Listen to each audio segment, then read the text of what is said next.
Bismillahirrahmanirrahim. Assalamualaikum warahmatullahi wabarakatuh. Bagaimana kabarnya anak-anak hebat? Semoga selalu sehat dan semangat belajar. Oke, kembali lagi di channel Ibu, di channel Fauziah Rahmawati.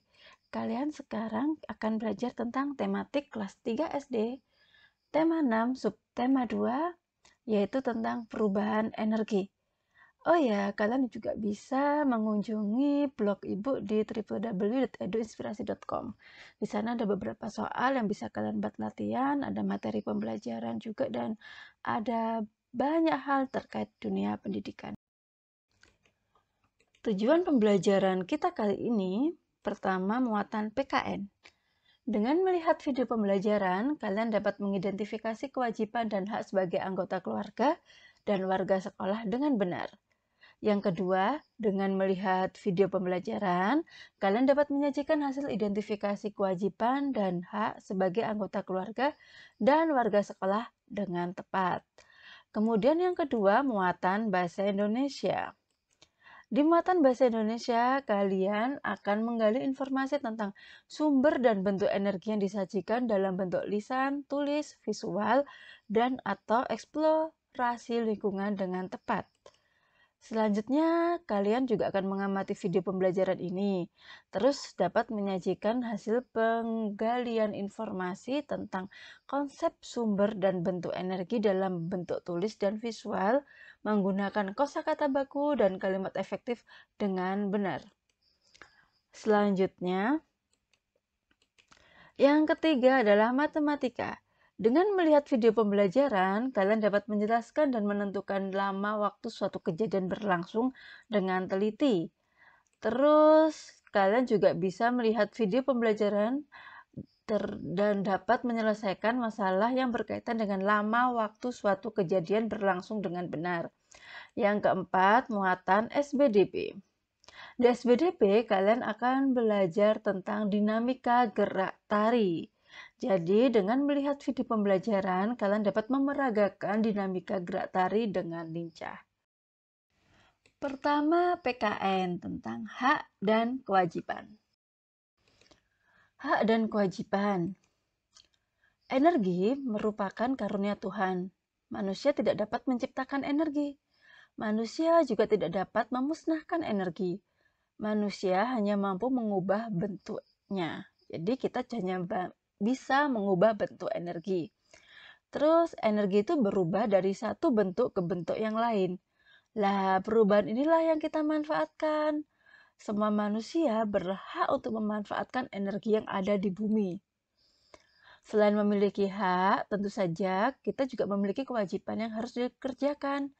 Contohnya nih ya, kita berhak menggunakan energi listrik dan kita berkewajiban membayar rekening listrik. Ibu ingatin lagi ya, jadi kita itu berhak menggunakan energi, berhak memanfaatkan energi. Tapi kita juga memiliki kewajiban terhadap energi. Kita wajib menggunakan energi dengan bijak. Misalkan kalian punya uang banyak, terus mulai pagi sampai pagi lagi kalian menyalakan lampu. Padahal kan kalau siang kita nggak perlu menyalakan lampu. Jadi kalau kalian menyalakan lampu seharian itu namanya apa? Namanya boros. Lah, menggunakan energi untuk hal yang berguna itu juga kewajiban.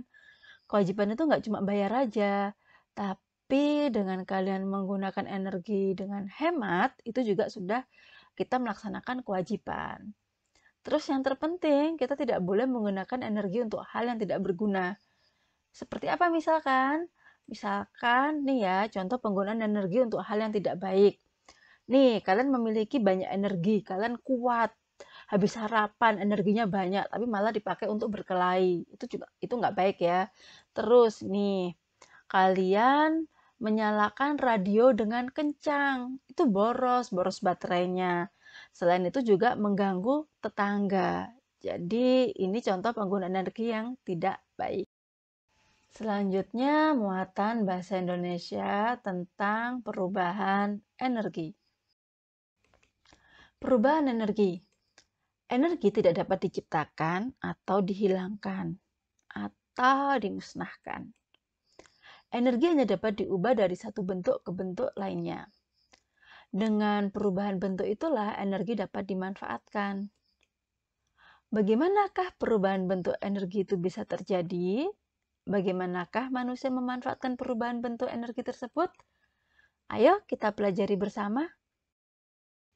Sebelum kita mengamati perubahan energi di sekeliling, kita amati perubahan energi di dalam tubuh ya. Jadi, perubahan energi itu juga terjadi di dalam tubuh. Lah, makanan itu merupakan sumber energi kimia di dalam tubuh. Terus, makanan itu diolah menjadi sari-sari makanan. Sari-sari makanan diubah menjadi energi. Karena energi inilah seluruh bagian tubuh dapat bekerja. Jadi itulah kita butuh makanan yang nantinya diolah menjadi energi. Terus, mata, mulut, tangan, dan kaki itu dapat bekerja karena adanya energi. Begitu pula bagian-bagian tubuh lainnya. Jadi ya kita makan tuh. Terus diolah makanannya nih, sehingga menghasilkan energi. Kalau kita amati, perubahan energi itu tidak hanya terjadi di dalam tubuh kita. Perubahan energi juga terjadi pada peralatan yang kita gunakan dalam kehidupan sehari-hari. Lah, ini dia contoh peralatan yang menggunakan perubahan energi yang kita manfaatkan dalam kehidupan sehari-hari. Pertama, perubahan energi listrik menjadi energi panas. Contohnya setrika dan rice cooker, magicom tuh ya. Jadi listriknya berubah menjadi panas.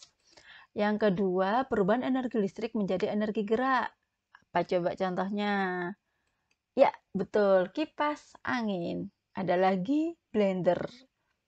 Yang ketiga, perubahan energi kimia menjadi energi panas. Contohnya kompor gas. Kita pakai LPG kan, pakai blue gas. Atau ini kompor minyak. Mungkin kalian sudah jarang menemui kompor minyak. Tapi waktu ibu kecil dulu, ibu masih pakai kompor minyak. Sekarang udah jarang karena sudah memakai kompor gas. Yang keempat, perubahan energi gerak menjadi energi bunyi. Contohnya tuh, kayak memainkan alat musik ya, atau juga kentongan. Itu perubahan energi gerak menjadi energi bunyi.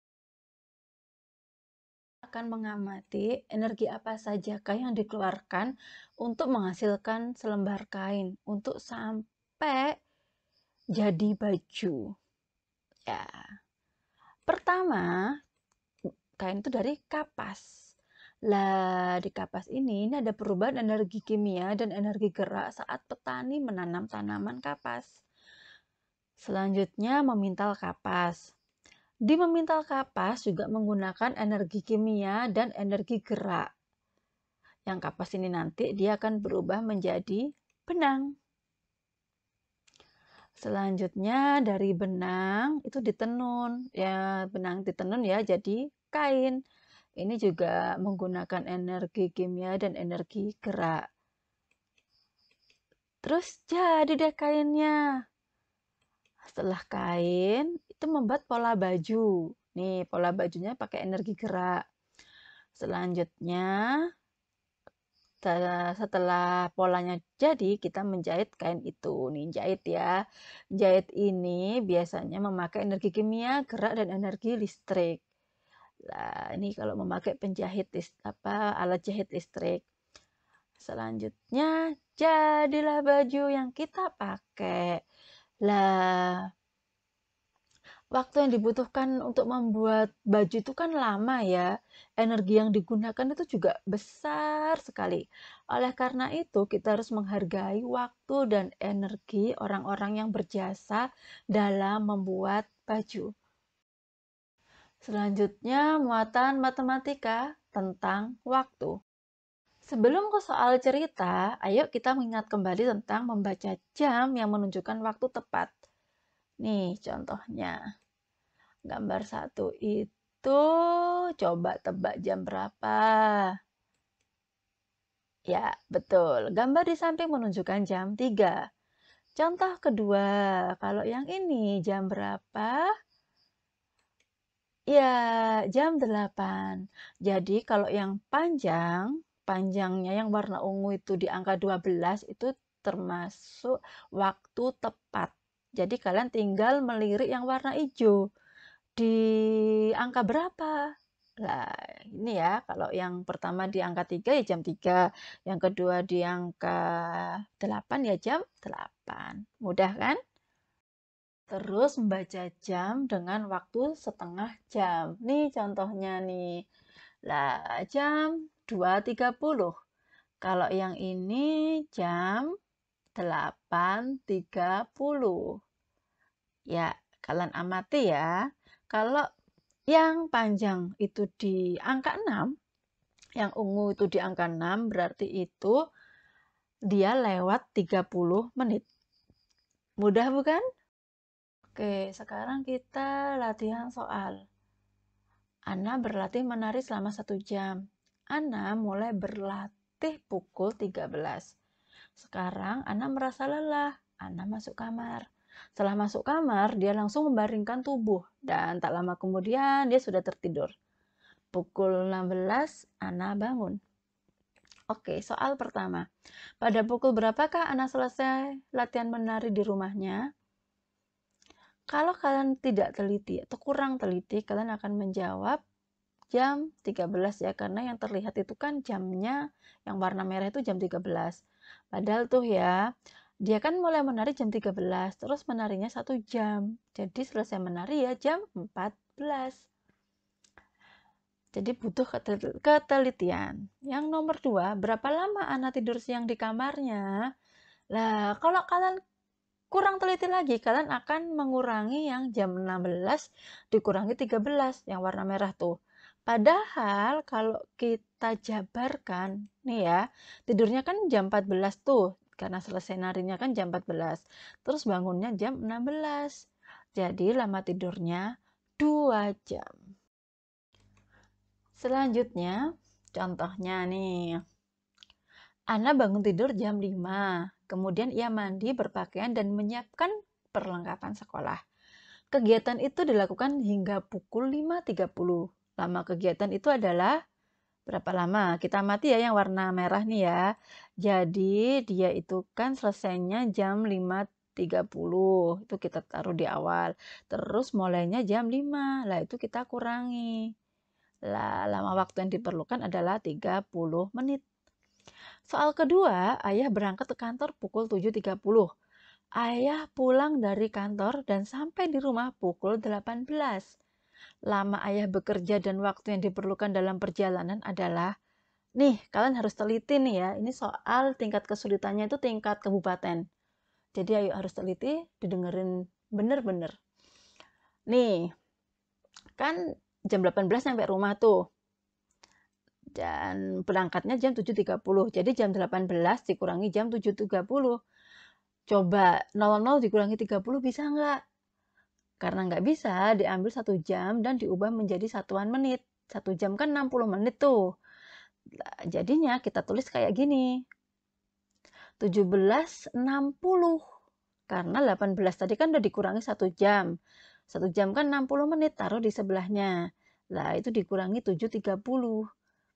7.30 ya. Jadi jam 17.60 dikurangi 7.30 itu berapa? Yaitu 10.30. Jadi ayah bekerja dan melakukan perjalanan selama 10 jam 30 menit. Lanjut SBDB tentang dinamika gerak tari. SPDB kita akan belajar tentang dinamika gerak tari. Jadi kalian akan melakukan gerakan yang sesuai dengan lagunya. Contohnya nih ya, Ana menggerakkan kakinya dengan lemah lembut. Gerakannya mengikuti irama lagu Ina Nikeke yang temponya lambat. Nih contoh ya gerakan yang dilakukan oleh Ana. Gerakan pertama, nih tangannya ke pinggang, terus kaki kanannya maju, habis itu kaki kiri maju, habis itu semuanya sejajar lagi. Ini ya contohnya nih. Terus gerakan kedua, kalian bisa loh menirukan gerakan ini. Nih, yang gerakan kedua kan tangan di pinggang tuh, terus dia goyang ke kanan, terus goyang ke kiri. Ini bisa.